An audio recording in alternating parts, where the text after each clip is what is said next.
à tous et bienvenue dans cette nouvelle édition du Grand JT des Territoires. Voici tout de suite les titres de l'actualité de ce journal.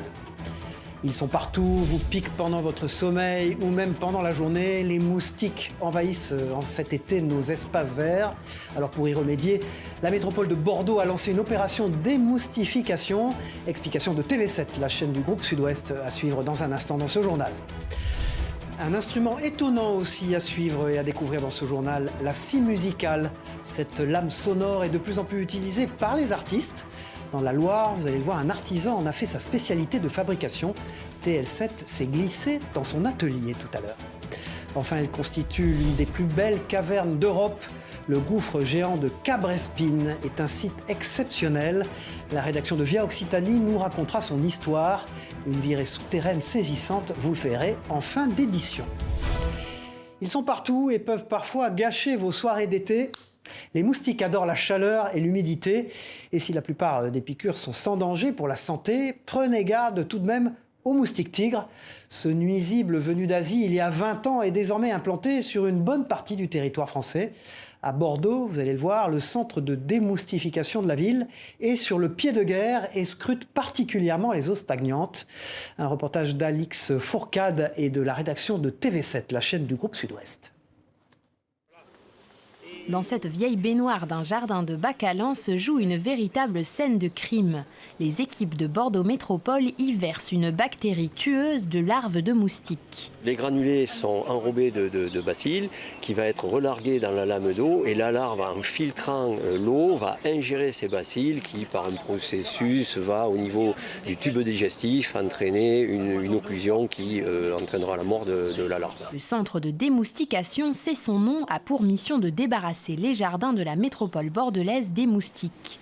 Ici, c'est l'association Bocal Local qui assure le suivi des opérations sur le terrain. Moi, je suis arrivé l'année dernière en juin et quand je suis arrivé dans les jardins, les jardiniers me disaient qu'il y avait des moustiques partout et qu'ils ne pouvaient pas rester dans les jardins. Et voilà, donc c'est pour ça qu'on continue la sensibilisation cette année. Une action d'autant plus importante que la région a été placée en alerte rouge à cause de la présence active de moustiques tigres. Ces derniers peuvent être vecteurs des virus de la dengue, le Zika ou encore le chikungunya.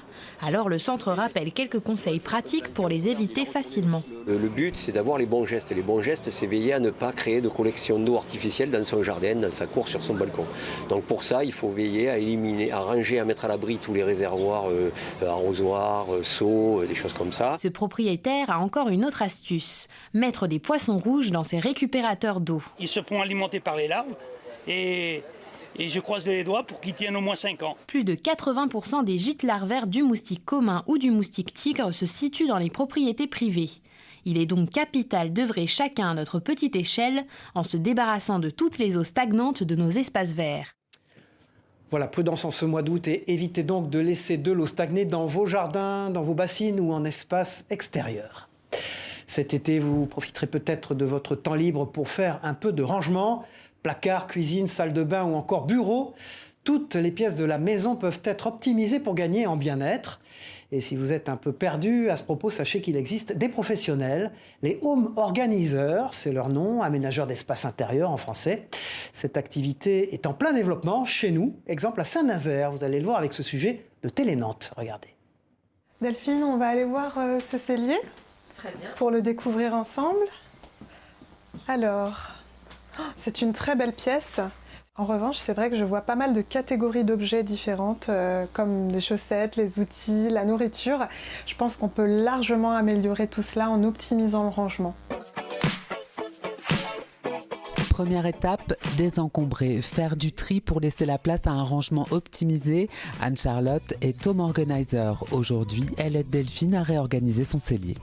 Mon métier permet aussi de réutiliser les objets, les meubles, les choses des personnes sans forcément acheter des choses supplémentaires pour réorganiser. De temps en temps, il y a besoin d'acheter quelques petites boîtes de rangement, mais ça ne nécessite pas de gros investissements pour pouvoir améliorer son organisation.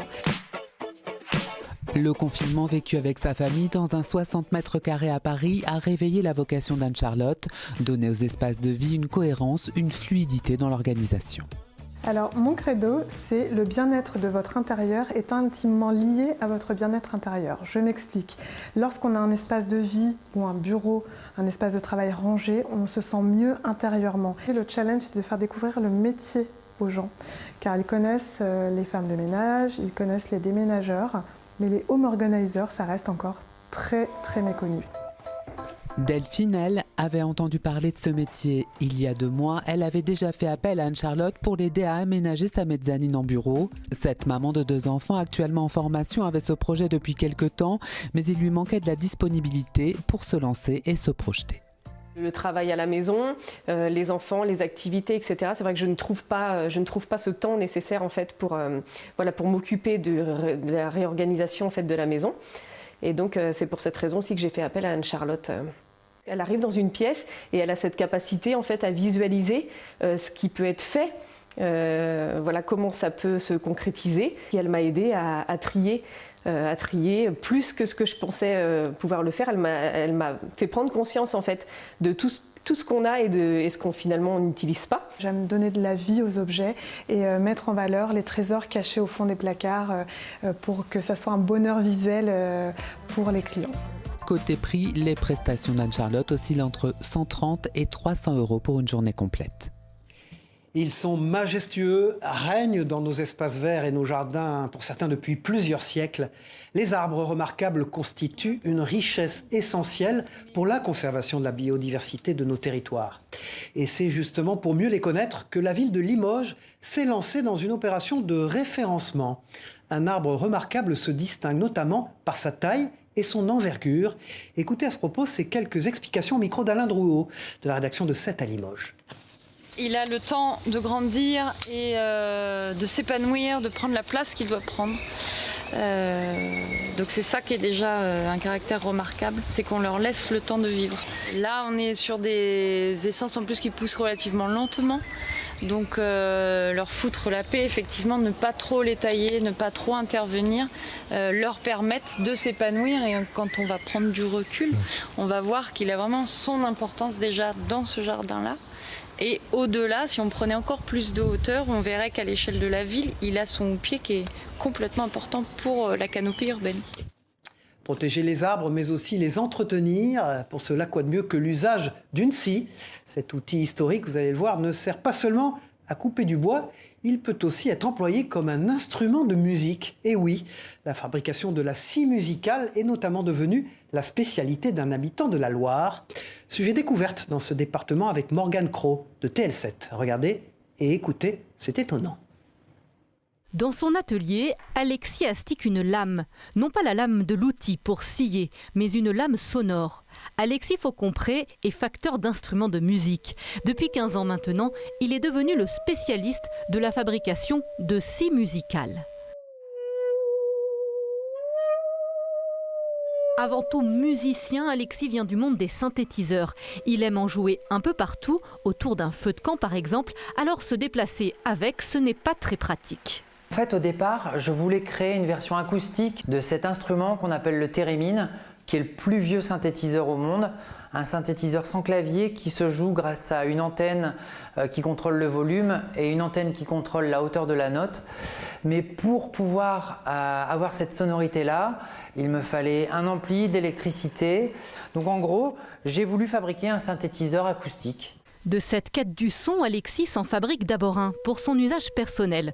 Cela nécessite beaucoup de recherche. Il étudie le brevet déposé dans les années 30 par un Français et tente de l'améliorer. Il crée sa propre version en respectant au mieux les préconisations de l'époque. La lame a une forme trapézoïdale. Ça permet d'avoir 2 formes d'ondes qui se créent quand on fait vibrer l'instrument.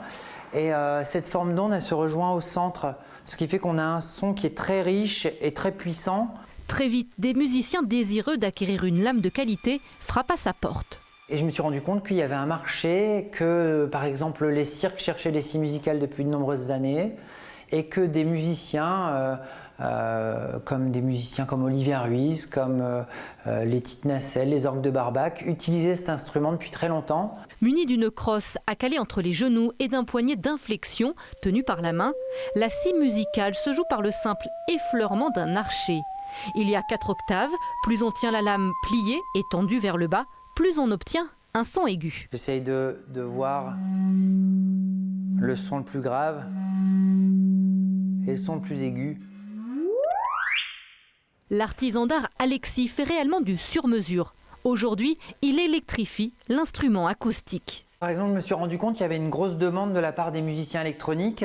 Donc j'ajoute un jack et un petit capteur, un petit microphone ici. Ça permet de brancher l'instrument comme une guitare électrique directement sur des effets, sur un ampli. Les lames d'Alexis sont aujourd'hui jouées partout dans le monde. Chaque année, ce sont entre 40 et 50 scies musicales qui sont fabriquées dans son atelier à Riorges. La passion pour la musique et l'artisanat nous conduisent désormais sur l'île de Beauté, et plus précisément dans l'atelier d'un luthier, Hugo Casalonga. Il reçoit plusieurs instruments à cordes, dont la cetera, un instrument typique de la Corse, mais aussi des instruments de l'époque médiévale. Un travail historique basé sur le savoir et l'imagination personnelle. Ces explications au micro d'Alban Gingembre pour Via Télépaïsé en Corse. Là, il ne nous est pas parvenu d'instruments. Donc la base de documentation, c'est des documents iconographiques, que ce soit des enluminures, peintures, vitraux, fresques. Ça permet d'avoir beaucoup d'informations, plus certains traités de l'époque. Après, ce sont des tracés géométriques. C'est mon interprétation avec des règles du tracé du Moyen-Âge. Et c'est ça que j'aime bien parce que ça offre, je dirais, un peu plus de liberté, quoi, et d'interprétation personnelle. De la musique à la lecture dans ce grand JT des territoires. Nous avons le plaisir d'être en duplex maintenant avec le directeur général de Paris Match, Patrick Mahé. Bonjour Patrick Mahé. Bonjour à vous Cyril Viguier. Paris Match est encore lu cet été par de nombreux téléspectateurs qui nous regardent. Alors dites-nous pourquoi Paris Match est-il au fond un magazine de proximité et des territoires surtout. 75 ans depuis sa création en 49. Et qui s'est implanté tout de suite dans les territoires. Sa création, même s'il s'appelle Paris Match, suite au magazine Match d'avant-guerre, eh bien, ce sont les territoires qui lui ont fait sa grande santé. Paris Match a une longue histoire qui reflète l'histoire de notre pays aussi. Patrick Mahé. Franchement, effectivement, Paris Match, un journal qui va vers ses 75 printemps, qui reste donc printanier, estival, dans l'esprit. Jean Prouvost, qui l'a créé, disait « Paris Match, c'est le journal de la famille ». Raymond Castan, qui était le premier rédacteur en chef, disait, avec un petit accent de rocaille, « Paris Match, c'est le journal qu'on n'oublie pas dans les trains ». Ça veut dire quelque chose. C'est que les gens qui sillonnaient le pays pouvaient acheter une foultitude de journaux. Il y en avait un qu'ils apportaient chez eux, c'était Paris Match. Et c'est la raison pour laquelle on voit aujourd'hui que dans des familles, des gens ont des collections entières du journal qu'ils ont hérité de leurs grands-parents ou de leurs parents. Il y a une transmission à travers Paris Match. Patrick Mahé, en quoi Paris Match reste-t-il moderne malgré le temps qui passe? Dès qu'un événement se passe dans un territoire, c'est pas les marins-pêcheurs par exemple, ou la grande sécheresse, les sécheresses qu'on annonce avec la canicule, Paris Match est là. Paris Match est là pour raconter des histoires humaines, des histoires qui sont souvent évoquées et qui passent trop vite ailleurs, et que nous, au contraire, nous perpétuons. Merci Patrick Mahé d'avoir été l'invité du Grand JT des Territoires. Très bel été à vous et à toute la rédaction de Paris Match. À très vite dans ce journal. À 90 ans, il est l'un des derniers rescapés de la rafle du Veldiv de juillet 1942. Après le cinéma et un livre, Joseph Weissmann raconte désormais son histoire dans une BD. Elle est intitulée « Après la rafle ». Celle-ci décrit notamment son évasion d'un camp d'internement avec un ami. Une histoire bouleversante, vous allez le voir. Dans la Sarthe, Laure Girard a assisté à une rencontre de l'auteur avec le public. Un reportage émouvant pour LMTV Sarthe, regardez. Dans la bande dessinée comme dans le livre qui l'a précédé, Joseph Weissmann commence le récit de son histoire par son évasion avec son copain Joe, celle du camp de Baume-la-Rolande dans le Loiret, lieu de transit avant déportation des Juifs pendant la guerre. Le symbole est clair, grâce à cet acte, Joseph choisit la vie. Car le surlendemain, j'aurais sans doute été déporté et aujourd'hui mes cendres blanchiraient sur les cendres qui sont à Auschwitz. Le 7 mai 2022, une rencontre est organisée dans une librairie du Mans. Comme à chaque fois, la salle est comble et pleine d'enfants qui posent de nombreuses questions, notamment celle-ci. Mais pourquoi avez-vous jeté votre casquette alors que vous avez réussi à traverser plusieurs mètres de barbelés ? J'ai jeté ma casquette de l'autre côté, j'étais tellement soulagé. C'était une manière d'exprimer à la fois mon soulagement et la réussite. Quand je témoigne, je suis un enfant. Et lorsque je leur dis d'ailleurs souvent à mes élèves, vous ne voyez pas devant vous le grand-père que je suis, mais c'est l'enfant de 11 ans qui va vous raconter ce qui s'est passé. Et je leur parle parce que ça aurait pu être eux. Et d'ailleurs, beaucoup se sont immergés, et les parents, en disant « je vois ma fille de 11 ans, je vois mon fils de 11 ans ». Et donc, il faut savoir que les enfants ne sont pas à l'abri non plus. Dans les guerres qu'on fait aujourd'hui, on fait de la guerre aux enfants, ce qui n'existait pas avant. Vous voyez ce qu'on peut faire à des enfants, ça n'aurait jamais dû exister. Il y aurait dû y avoir des révoltes, ça n'a pas été fait. Si un jour vous vous trouvez dans cette situation, ne l'acceptez pas. Depuis sa rencontre avec Simone Weil lors d'un colloque en 1996, Joseph Weissmann n'a de cesse de témoigner de l'horreur du régime nazi, sans haine, mais avec une grande lucidité. Je crois que c'est surtout une grande leçon d'humanité que M. Weissmann donne à l'Assemblée, donc toutes tranches confondues, toutes tranches d'âge confondues.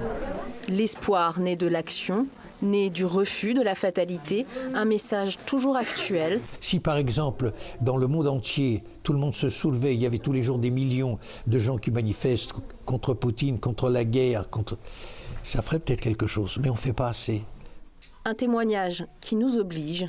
Après la rafle était un roman, un film, et dorénavant, une bande dessinée adaptée aux plus jeunes. Voilà, un beau message délivré, une idée de lecture en ce mois d'août ou pour la rentrée aussi. Une idée en voilà une autre, une exposition consacrée à Goldorak, rien à voir, le fameux dessin animé japonais qui a marqué, vous le savez, toute une génération d'enfants. Et puis, bonne nouvelle pour les adultes, désormais, le robot justicier de l'espace est sur Terre pour une exposition donc à Amiens. Un rendez-vous forcément gigantesque qui nous replonge dans le plaisir plus de 40 ans en arrière. Sujet de Jérémy Houbron pour WEO TV, la chaîne du groupe La Voix du Nord.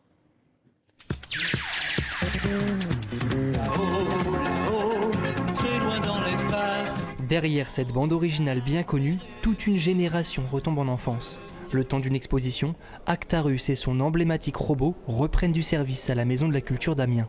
S'y retrouvent les fidèles du Prince de Fort, ceux qui ont suivi ses aventures à l'antenne en 78 et tous ceux qui ont déjà au moins une fois entendu le nom de Goldorak. C'était un rendez-vous qui était vraiment incontournable. On a les DVD, on a des figurines, c'est toute mon enfance, c'est une idole. C'est ma mère qui m'en parlait en fait, génération Lys 31, Albator, Goldorak, et donc en fait plus curieux de découvrir pour la première fois ce matériau-là. 40 ans après la parution du dernier tome de la série, un collectif d'auteurs offre une suite à cette icône de la pop culture. Parmi eux, un spécialiste de la science-fiction, Denis Bajram. En reprenant tous les codes du manga, ces thèmes récurrents tels que la lutte du bien contre le mal, il dépoussière le héros nippon. Notre nostalgie, nos souvenirs d'enfance incroyables, parce qu'en fait, ce qu'on a vu quand on est gamin, c'est toujours énorme. On essaie de le refaire avec les moyens d'aujourd'hui, nos moyens déjà d'auteurs, mais même enfin, tout ce qu'on a appris. Au-delà des fascicules, figurines et autres produits dérivés, l'opportunité se présente aux visiteurs de découvrir la genèse de ce Goldorak à la française. C'est assez ludique comme exposition parce qu'en fait, vous allez voir les étapes de création de la bande dessinée en fait, en partant du scénario. Et en suivant sur le storyboard et sur les pages couleurs finalisées en fait. C'est vraiment très intéressant parce que voilà, ça permet de découvrir aussi le métier de créateur de BD. L'exposition de Goldorak à Goldorak durera jusqu'en octobre, ce qui laisse le temps aux nostalgiques et aux néophytes de venir prendre non pas un coup de vieux, mais peut-être un fulgure au poing. Voilà, partons désormais à la découverte des richesses naturelles de nos régions. En Occitanie, les gouffres géants de Cabrerspin font partie des plus belles cavernes d'Europe. Leur histoire remonte à l'âge de bronze et leur immensité ne laisse personne insensible. Une plongée souterraine saisissante avec Anne-Sophie Pellegrini de la rédaction de Via Occitanie. Regardez. Donc voilà, on approche là de l'entrée naturelle. D'ailleurs, on sent l'air frais qui sort des profondeurs. Il y a 54 ans, 2 adolescents, membres du Spéléo Club de l'Aude, Gérard Bratt et Jean Guiraud, se dirigent vers la grotte Logaunias. Depuis plusieurs années, les spéléologues pressentent que le réseau cache un trésor et les explorations vont bon train. Et ce sont les 2 amis âgés d'une quinzaine d'années qui découvrirent le gouffre de Cabrespine. Ces 2 jeunes explorateurs, à l'époque ils étaient ados, ont vu une chauve-souris qui partait par une crevasse. Ils se sont aperçus, ils ont senti un courant d'air, comme aujourd'hui, on sent l'air frais qui sort. Ils ont commencé à élargir cette fissure. Ils sont tombés sur un petit boyau, une galerie étroite de 100 mètres. Cette entrée naturelle est aujourd'hui protégée par le réseau Natura 2000, car abritant une vaste colonie de chauves-souris. Ouverte au public en 1988, on entre dans le gouffre par une seconde entrée. Un gouffre que l'on voit tel que l'ont vu les premiers explorateurs, aménagé sur 200 mètres de hauteur et avec une passerelle de verre qui s'étage sur 4 niveaux. Là, on est face à une grande paroi stalagmitique. Alors, on devine une ancienne arrivée d'eau face à nous, puisqu'il faut savoir que le gouffre a été creusé par une rivière souterraine il y a de cela plusieurs millions d'années. Donc une fois que le vide s'est créé, des arrivées d'eau annexes se sont produites. Et cette calcification en face de nous, qui a plusieurs dizaines de milliers d'années, qui est très très ancienne, prouve une ancienne arrivée d'eau. On peut deviner une ancienne cascade qui devait couler là il y a quelques millénaires en arrière. Il fallut attendre 20 ans aux premiers explorateurs pour contempler l'ampleur de ces beautés. Les premiers spéléologues sont rentrés ici. Ils avaient à l'époque de simples lampes acétylène, donc c'était, vous savez, ces petites flammes sur le casque. Et quand ils sont arrivés dans cette immense salle, ils percevaient l'immensité des lieux par rapport à la résonance des voix, par rapport à l'écho, mais ils avaient du mal à apercevoir le plafond quand ils étaient au fond. Chaque étage a ses trésors, chaque concrétion un nom. Cierge, fistulose de calcite, lustre et chou-fleur. Non, elle, c'est l'aragonite, vue de très près. L'aragonite qui est vraiment ce qu'on va retrouver de plus précieux et de plus rare dans le milieu souterrain, c'est le Graal des spéléos. Et ça fait penser un petit peu à du corail ou à des parois qui auraient été givrées avec des cristaux de glace. Et puis on trouve un autre type de roche, moins acérée, plus ronde, moulée et transportée ici par la main de l'homme. À l'intérieur, la cuvée l'amphore qui repose dans des conditions optimales, soit une température constante de 14 degrés et un taux d'humidité de 90% minimum. Le vin va vieillir donc dans ces conditions de température constante et on va agir vraiment sur la structure du vin par une micro-oxygénation. Ça va apporter plus de finesse et plus de douceur, faire évoluer les arômes plus rapidement. Le gouffre de Cabrespine accueille près de 80 000 visiteurs par an et fait partie d'une des plus belles cavernes d'Europe.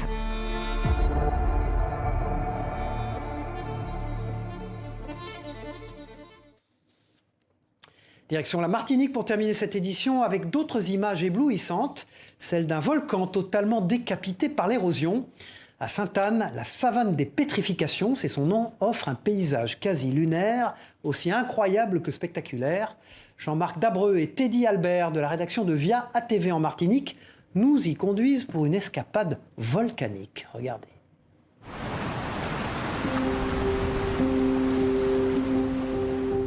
Au sud de la Martinique, bordée par la mer des Caraïbes, une plaine aux faux airs de désert.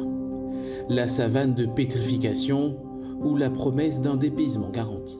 Au beau milieu de cet espace inattendu, nous croisons ce groupe de randonneurs habitués des lieux. Quand je viens ici, en fait, c'est parce que j'ai l'impression de ne pas être en Martinique, en fait, quand j'ai besoin de sortir un peu dans mon île, sans partir. Visiter la savane de pétrification, c'est aussi faire une balade dans le temps. Il y a 23 millions d'années, l'île aux fleurs est née ici. Il reste encore des traces de cette époque lointaine. Oui, là, je viens de ramasser un morceau de bois pétrifié, dit pétrifié, mais en réalité, c'est du bois silicifié. Pourquoi? Parce qu'il n'y a plus de bois à l'intérieur. En fait, le bois, il est fibreux, un bout de bois pourri. Et ce bois a été traversé par des remontées hydrothermales, c'est-à-dire de l'eau riche en silice. On se retrouve au cœur d'un volcan, totalement décapité. Nous sommes en train de réaliser là, le rêve un peu fou de Jules Verne, c'est-à-dire pouvoir rentrer au cœur d'un volcan. De ce passé volcanique découle un sol argileux et très fertile. Une terre idéale pour la culture du melon, Cette exploitation d'une centaine d'hectares y était plantée depuis une quinzaine d'années. Les plantes sont puissantes et nous donnent un produit de grande qualité. Donc le fait d'être à proximité de cette zone nous fait partager la chance d'un terroir exceptionnel. Une nature généreuse et captivante. Ce photographe professionnel en a fait son terrain de chasse favori. Il y a beaucoup d'espèces différentes. Là, on parlait du paille en queue, mais on vient de voir le balbuzard pêcheur passé. Il y a la frégate, le pélican. On a l'impression d'être sur l'eau avec les oiseaux. Jadis, point le plus haut de l'île, la savane de pétrification offre aujourd'hui un panorama unique sur la Martinique. Voilà, c'est la fin de ce grand JT des territoires. Merci de nous avoir suivis dans cette édition de l'été. On se retrouve très vite pour une nouvelle édition. Au revoir à tous.